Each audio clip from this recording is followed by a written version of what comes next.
আসসালামু আলাইকুম। আমন্ত্রণ মাইটিভি সংবাদে আপনাদের সাথে আছি আমি শাহিনী আক্তার। শুরুতে জানিয়েছি সংবাদ শিরোনাম। ফিলিস্তিনের স্বাধীনতাকামী গোষ্ঠী হামাসের রাজনৈতিক প্রধান ইসমাইল হানিয়া নিহত। তেহরানে তাকে হত্যা করা হয়েছে জানিয়েছে ইরান। সার্বিক পরিস্থিতি নিয়ে সচিবালয়ের 7 মন্ত্রী প্রতিমন্ত্রীর বৈঠক। ঢাকা সহ 4 জেলায় আজ থেকে শনিবার পর্যন্ত 13 ঘণ্টা করে কারফিউ শিথিল। কোটা সংস্কার আন্দোলন ঘিরে সহিংস পরিস্থিতির কারণে বন্ধ থাকা সামাজিক যোগাযোগ মাধ্যম চালুর বিষয়ে সিদ্ধান্ত আজ। এবং সাম্প্রতিক পরিস্থিতি ও কারফিউর কারণে পর্যটক শূন্য হয়ে পড়েছে কক্সবাজার। ব্যবসা বাণিজ্য নেমেছে ধস।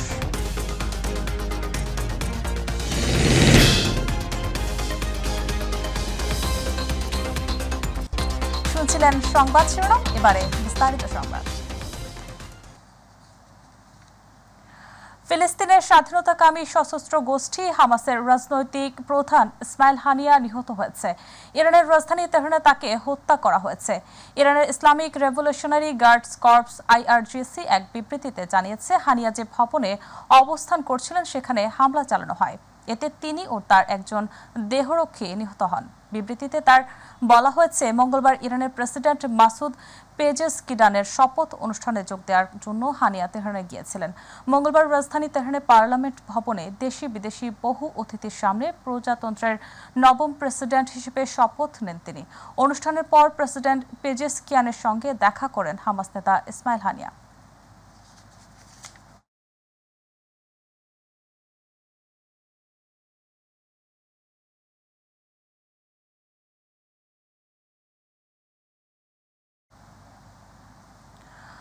ঢাকা, নারায়ণগঞ্জ, গাজীপুর ও নরসিংদীতে আজ থেকে শনিবার পর্যন্ত সকাল 7টা থেকে রাত 8টা পর্যন্ত কারফিউ শিথিল থাকবে বলে জানিয়েছে স্বরাষ্ট্রমন্ত্রী আসাদুজ্জামান খান কামাল।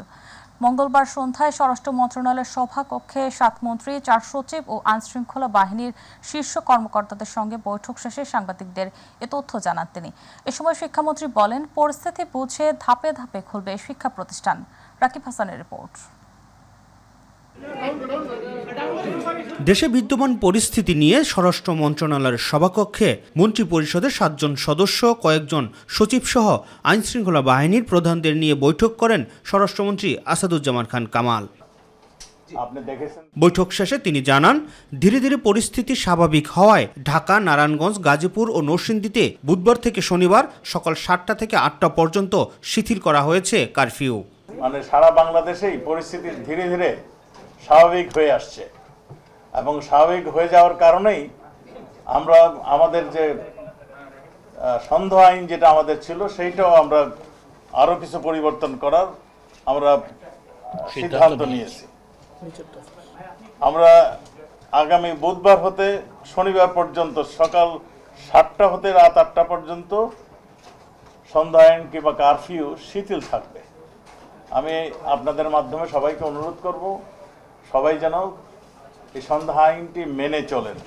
তাদের নিজেদেরই স্বার্থে আমরা দেশ, আমাদের নিরাপত্তা বাহিনী যত তাড়াতাড়ি স্বাভাবিক অবস্থা ডিক্লেয়ার করতে পারবে, তাদের সাজেশন দিবে, ততই আমরা মনে হয় আমাদের দেশ মানে স্বাভাবিক অবস্থায় আমরা ফিরিয়ে নিয়ে আসতে পারব। কোনো গণগ্রেফতার করা হচ্ছে না জানিয়ে স্বরাষ্ট্রমন্ত্রী বলেন, সাক্ষ্য প্রমাণ দেখেই গ্রেফতার করা হচ্ছে দোষীদের। অনেকেই বলছেন আমরা গণগ্রেফতার করছি, কোনো গণগ্রেফতার আমরা করছি না।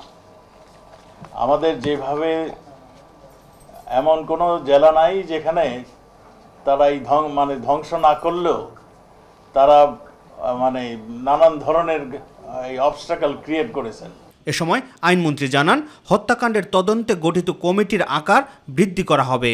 আমরা চিন্তা ভাবনা করছি যে তদন্ত কমিশনের এখন একজনই সদস্য, আমরা সেটাকে 3 জনে করার সিদ্ধান্ত খুব শিগগিরই হয়তো নিতে পারি। জননিরাপত্তার বিষয়টি বিবেচনায় নিয়ে ধাপে ধাপে শিক্ষা প্রতিষ্ঠান খুলে দেওয়া হবে বলে জানান শিক্ষামন্ত্রী। শিক্ষা প্রতিষ্ঠান খোলার প্রশ্নে আমরা বারবারই বলছি, জননিরাপত্তা সর্বাগ্রে এবং জননিরাপত্তার বিষয়টি বিবেচনায় নিয়ে আমরা সকল কর্তৃপক্ষের সাথে আলোচনা করে ধাপে ধাপে অবশ্যই আমরা শিক্ষা প্রতিষ্ঠানগুলো খুলতে চাই। এদিকে সামাজিক যোগাযোগ মাধ্যমগুলো খুলে দেওয়ার বিষয়ে আগামীকাল সিদ্ধান্ত নেওয়া হবে বলে জানান আইসিটি প্রতিমন্ত্রী। আগামীকালকে সকাল 11টার পরে আমরা তাদের ব্যাখ্যা যদি পাই তাহলে বিশ্লেষণ করে, আর যদি নাও পাই তাহলেও আমরা বিটিআরসিতে বসে আলোচনা সাপেক্ষে তারপরে আমরা সেটা সিদ্ধান্ত জানাতে পারব। রাকিব হাসান, মাইটিভি, ঢাকা।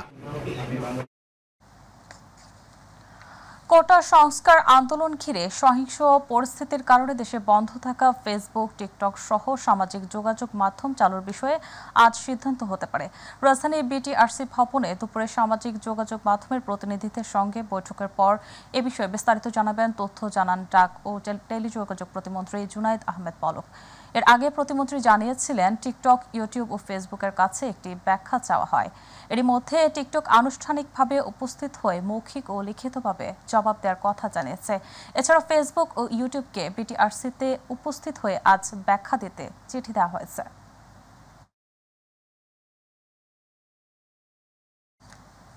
সাম্প্রতিক পরিস্থিতি ও কারফিউর কারণে পর্যটক শূন্য হয়ে পড়েছে কক্সবাজার।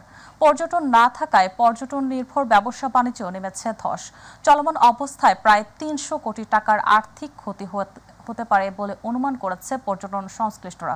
কক্সবাজার প্রতিনিধি এম সাইফুল ইসলামের তথ্য ও ভিডিও চিত্রে জানাচ্ছেন ইলিয়াস কমল। সাম্প্রতিক অস্থিরতা ও টানা কারফিউ জারির পর পর্যটন নগরী কক্সবাজারে আসছেন না পর্যটকরা। কারফিউ শিথিল থাকার সময় গণপরিবহন কিছুটা চলাচল করলেও এখনও পর্যটকদের আনাগোনা নেই সমুদ্র শহরে। পর্যটনের পাশাপাশি ধস নেমেছে মৎস্য, লবণ, শুটকি, শামুক ঝিনুক, পান সুপারি ও গণপরিবহনের ক্ষুদ্র ব্যবসায়। পর্যটক শূন্য কক্সবাজারের সৈকতের আশপাশে হোটেল, রেস্তোরাঁ খালি পড়ে থাকায় বেকার সময় কাটাচ্ছেন অন্তত 20,000 কর্মচারী। লোকসানের কারণে মালিকেরা কর্মচারীদের বেতন ভাতাও পরিশোধ করতে পারছেন না। দেশ জুড়ে কারফিউ বলবৎ, পাশাপাশি বৃষ্টির কারণে পর্যটকরা যে স্বাভাবিক আসা যাওয়া ছিল এটা ব্যাঘাত ঘটেছে। আমাদের সাথে যারা কাজ করছেন ওনারা কিন্তু এক ধরনের বেকার অবস্থায় আছে এখন। বেতন এবং ভাতা দিয়ে চালিয়ে রাখার জন্য এই পর্যন্ত কিন্তু আমরা চালিয়ে রেখেছি, কিন্তু আগামী 1 তারিখ থেকে মনে হয় আমরা অত্যন্ত কঠিন পরিস্থিতির মুখোমুখি হতে যাচ্ছি। আমরা চাই আগের মতন আমরা স্বাভাবিক পরিবার পরিজনকে নিয়ে, স্টাফদেরকে নিয়ে সবাই আবার আগের মতন ব্যবসা করার জন্য। হোটেল কক্ষ ভাড়ার বিপরীতে সর্বোচ্চ 60% বিশেষ ছাড় দিয়েও পর্যটকদের সাড়া পাওয়া যাচ্ছে না বলে দাবি করেছে হোটেল মালিক সমিতি। তা আমাদের এই দক্ষিণ চট্টগ্রামকে যদি ধর্মঘট আন্দোলন কর্মসূচির থেকে অব্যাহত রাখা হয় তাহলে আমাদের এখানে যে সম্মানিত পর্যটকেরা আসেন এবং আসে তাদের জন্য ভালো হবে। বিশাল সৈকতে হাতে গোনা কয়েকজন মানুষ। নিষেধাজ্ঞা থাকায় তারাও নামছে না সাগরে। বৈরী আবহাওয়ার কারণে 5 দিন ধরে সৈকতে গোসল করতে নামায় জেলা প্রশাসনের নিষেধাজ্ঞা চলছে। ইলিয়াস কমল, মাইটিভি। অতি জোয়ারে তলিয়ে গেছে ভোলার উপকূলের বাঁধের বাইরের অন্তত 30 গ্রাম। পানিবন্দী হয়ে চরম দুর্ভোগে পড়েছেন প্রায় 50,000 মানুষ। টানা কয়েকদিন ধরে মেঘনার পানি বিপদসীমার উপরে থাকায় বন্যা দুর্গত এলাকায় দেখা দিয়েছে খাদ্য ও বিশুদ্ধ পানির সংকট। উজান থেকে নেমে আসা ঢলে এই অবস্থায় সৃষ্টি হয়েছে বলে জানিয়েছে পানি উন্নয়ন বোর্ড। প্রতিনিধি আরিফ হোসেন লিটনের রিপোর্ট, জানাচ্ছেন এসএম হামিম। ভোলায় মেঘনার পানি অস্বাভাবিক বেড়ে অতি জোয়ারের পানিতে তলিয়ে গেছে বাঁধের বাইরে থাকা নির্মাঞ্চলের অন্তত 30টি গ্রাম। প্লাবিত হয়েছে রাস্তাঘাট, বসতভিটা, ফসলি জমি ও গবাদি পশু বিস্তীর্ণ জনপদ। ঘরবাড়ি তুলে যাওয়ায় রান্নার চুলো জ্বলেনি অনেকের ঘরে। টানা কয়েকদিন ধরে পানিবন্ধ হয়ে দুর্ভোগে পড়েছেন উপকূলবাদের বাইরে বসবাসকারী প্রায় 50,000 মানুষ। আমাকে খুব অসুবিধা, জোয়ারিয়া পানি আসলে একাল গলা পানি ব্যবা কুড়িয়ে ফোলান নানা তুলে চকিতে বইয়ে থাই। আমরা রান্না করতে পারি না, বাচ্চাদের ঠিক মতো খাওয়াইতে পারি না, নিজেরাও খাইতে পারি না, এরপরে বাচ্চারা ঠিক মতো স্কুলেও যাইতে পারে না। আমাদের বাড়িতে জোয়ারের পানি আসলে আমাদের টিউবওয়েল একদম ডুবে যায়। জোয়ারের পানি ওই টিউবওয়েলের ভিতরেই ঢোকে। আমরা ঘর থেকে বাড়িতে পারি না, বাইরে করে যাইতে আমার খুব কষ্ট, রান্না বাড়ি করতে পারে না। পানি এলে ইয়ার শরীর বয়ে তাই কেউ খোঁজ খবর নেয় না, আর একটু ধরে নেওয়া নেওয়া মানুষও নেই কোনো দিকে। এই অবস্থায় চলতে আছে। আমাদের আসরের এমপি আমাদের প্রিয় নেতা তোফায়েল আহমেদ, আমরা তার মাধ্যমে আমাদের মানুষের পাশে দাঁড়াবার চেষ্টা করব। আমাদের সাধ্য অনুযায়ী সবাই আমাদেরকে সহযোগিতা করবেন। উজানের পানির চাপ আর জোয়ারের মেঘনার পানি বিপদসীমার 102 সেন্টিমিটার উপরে প্রবাহিত হওয়া এমন অবস্থা সৃষ্টি হয়েছে বলে জানিয়েছে পানি উন্নয়ন বোর্ড। আমাদের অফিসারেরা পুরো বেড়িবাঁধ মনিটরিং এ রাখছে। এখনো পর্যন্ত কোথাও কোনো ক্ষতি হওয়ার ইনফরমেশন পাওয়া যায়নি। আর ক্ষতি আশঙ্কা আপাতত করছি না, হলেও আমরা তাৎক্ষণিকভাবে ব্যবস্থা নিতে পারবো। পানিবন্দী পরিবারের তালিকা তৈরি করে ত্রাণ সরবরাহ করা হচ্ছে বলে জানিয়েছে জেলা প্রশাসন। উপজেলা নির্বাহী অফিসারদেরকে আমি নির্দেশনা দিয়েছি যে এরকম কোনো দুর্গত মানুষ যদি থাকে তাহলে পরে তাদের তালিকা তৈরি করার জন্য, এবং আমরা সেটার ত্রাণ সরবরাহ করব। বিকল্প বাঁধ নির্মাণের মাধ্যমে উপকূলীয় বাসিন্দাদের দুর্ভোগ লাঘব করবে কর্তৃপক্ষ, এমনটাই প্রত্যাশা স্থানীয়দের। SM হামিম, মাই টিভি। বর্ষা মৌসুমের শুরুতে জমে উঠেছে বরিশালের গরু নদীর শত বছরের পুরনো মাহিলারা নৌকার হাট। হাটকে ঘিরে নৌকা তৈরিতে ব্যস্ত সময় পার করছে নৌকাপল্লীর কারিগররা। তবে জিনিসপত্রের দাম বাড়ায় নৌকার যথাযথ দাম পাচ্ছে না বলে দাবি কারিগরদের। প্রতিনিধি মোহাম্মদ গিয়াসউদ্দিন মিয়ার রিপোর্ট, জানাচ্ছেন SM হামিম। বরিশালে গৌরনদী সহ পার্শ্ববর্তী এলাকায় নদ নদীর পানি বৃদ্ধি পাওয়ায় শত বছরের পুরনো মাহিলারা নৌকার হাট জমে উঠেছে। গৌরনদী ও আঘলছড়া উপজেলা বিভিন্ন গ্রামে নৌকা তৈরিতে ব্যস্ত সময় পার করছেন কারিগররা। চলছে নৌকা তৈরি ও মেরামতের ধুম। সকাল থেকে সন্ধ্যা পর্যন্ত এই হাটে নৌকা কিনতে ভিড় লেগেই থাকছে। নৌকা কিনবো গাইছি বলছেন মাদারীপুরের তা নৌকার দাম হলে প্রচন্ড বেশি। কাঠের যে পরিমাণের দাম তাতে দেখা যায় যে আমাদের 9 থেকে 10,000 টাকা খরচ হয়। আমরা নৌকার কাজ করি, ফরান সিজনে আমরা বসে থাকি। তবে এবছর আগের তুলনায় নৌকার দাম অনেক বেশি বলে দাবি ক্রেতাদের। গতবার তুলনায় নৌকার দাম এবছর অনেক বৃদ্ধি। অনেক ঘোরাঘুরির পর নৌকা খান কিনছি, দাম বেশি, গাছের দাম বেশি, মিস্ত্রির দাম বেশি, লোহার দাম বেশি, যার জন্য নৌকার দাম বেশি। দুপুরের ভিতর 10-12 খান বিক্রি হয়েছে, আশা রাখি যে আরো কিছু বিক্রি হবে। মৌসুমী ব্যবসার পর নৌকা তৈরি কারিগরদের কর্মসংস্থানের বিষয়ে ঊর্ধ্বতন কর্তৃপক্ষের সাথে কথা বলে ব্যবস্থা নেওয়া হবে বলে জানিয়েছে স্থানীয় জনপ্রতিনিধি। যারা নৌকা বিক্রয় করে তারা বেকার অবস্থায় থাকে এবং তাদের কর্মসংস্থানেরও কোনো ব্যবস্থা নাই। তারা যাতে বাকি সময়টা নৌকা বিক্রয় ছাড়াও তাদের কর্মসংস্থান হয়, এ ব্যাপারে আমি ঊর্ধ্বতন মহলের সাথে আলোচনা করব। শত বছরের পুরনো হাটে সহস্রাধিক নৌকার সমাগমে কয়েক লাখ টাকার নৌকা বেচা কেনা হয়। SM হামিম, মাই টিভি। মাদারীপুরের কালকিনিতে ব্রিজের সংযোগ সড়ক না থাকায় চরম ভোগান্তিতে সাধারণ পথচারীরা। উপজেলার কালকিনি ও সাহেবরামপুর আঞ্চলিক সড়কের সৈয়দ আলী ব্রিজে এই ঘটনা ঘটে। ভুক্তভোগীদের অভিযোগ, ব্রিজের কাজ সম্পন্ন হলেও ব্রিজের দুই পাশে সংযোগ সড়কে সামান্য বালু ও কাদামাটি দিয়ে দীর্ঘদিন ফেলে রাখে ঠিকাদারি প্রতিষ্ঠান। এতে ব্যস্ততম এই সড়কে ভ্যান, রিকশা সহ সব ধরনের যানবাহন চলাচলের অনুপযোগী হয়ে পড়ে। ফলে চরম এই ভোগান্তিতে পড়েছে এই সড়ক ব্যবহারকারীরা।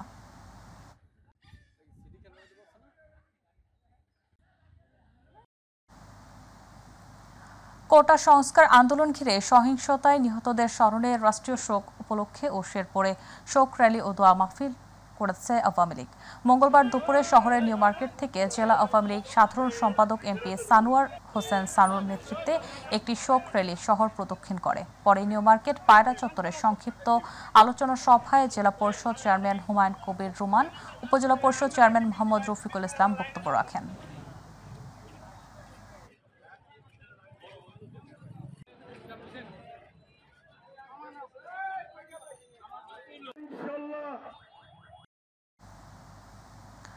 কোটা সংস্কার আন্দোলনে শিক্ষার্থী সহ আইনশৃঙ্খলা বাহিনীর সদস্য নিহতের স্মরণে ভোলার লালমোহন উপজেলায় শোক র্যালি হয়েছে। মঙ্গলবার বিকেলে উপজেলা ও পৌরসভা আওয়ামী লীগ ও অঙ্গ সংগঠনের উদ্যোগে দলীয় কার্যালয়ের সামনে থেকে শোক র্যালিটি বের হয়ে পৌর শহরের চৌরাস্তা মোড়ে গিয়ে শেষ হয়।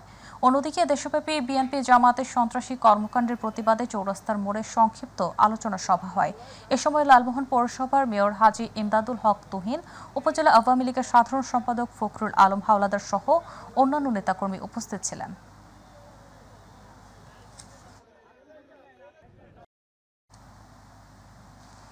কুষ্ঠরোগ প্রতিরোধ ও আরোগ্য লাভে জনসচেতনতা বৃদ্ধিতে ব্রাহ্মণবাড়িয়ায় সাংবাদিকদের দিনব্যাপী কর্মশালা হয়েছে।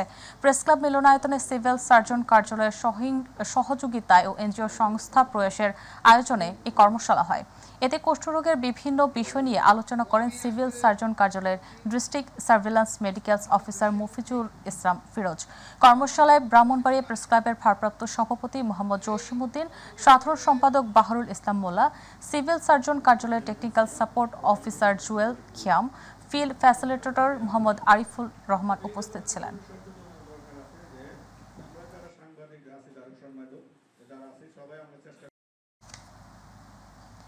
নাটোরের সিংড়ায় জাতীয় মৎস্য সপ্তাহ উপলক্ষে সাংবাদিকদের সাথে মতবিনিময় করেছেন মৎস্য বিভাগ। মঙ্গলবার সকালে সিনিয়র উপজেলা মৎস্য কর্মকর্তার কার্যালয়ে এ সভা হয়।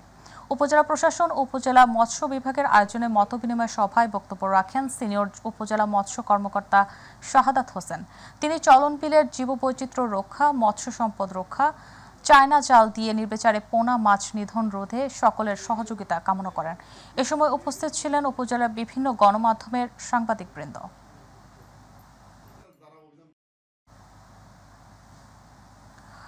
দিনাজপুরের ফুলবাড়িতে মাইটিভির চেয়ারম্যান নাসির উদ্দিন সাথীর জন্মদিন পালিত হয়েছে। ফুলবাড়ি থানা প্রেস ক্লাবে মাইটিভির ফুলবাড়ি প্রতিনিধি ফিজারুল ইসলাম ভুট্টুর আয়োজনে জন্মদিন উপলক্ষে দোয়া ও কেক কেটে পালন করা হয়। মাইটিভির চেয়ারম্যান সহ মাইটিভির পরিবারের সদস্যদের দীর্ঘায়ু কামনায় দোয়া করা হয়।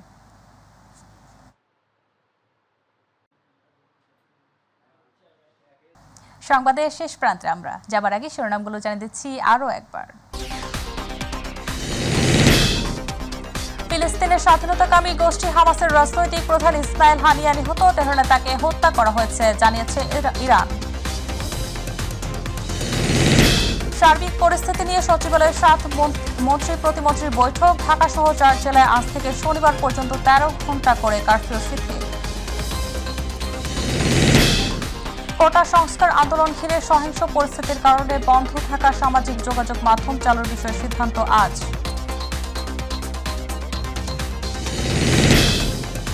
এবং সাম্প্রতিক পরিস্থিতি ও কারফিউর কারণে পর্যটক শূন্য হয়ে পড়েছে কক্সবাজার, ব্যবসা বাণিজ্যে নেমেছে ধস।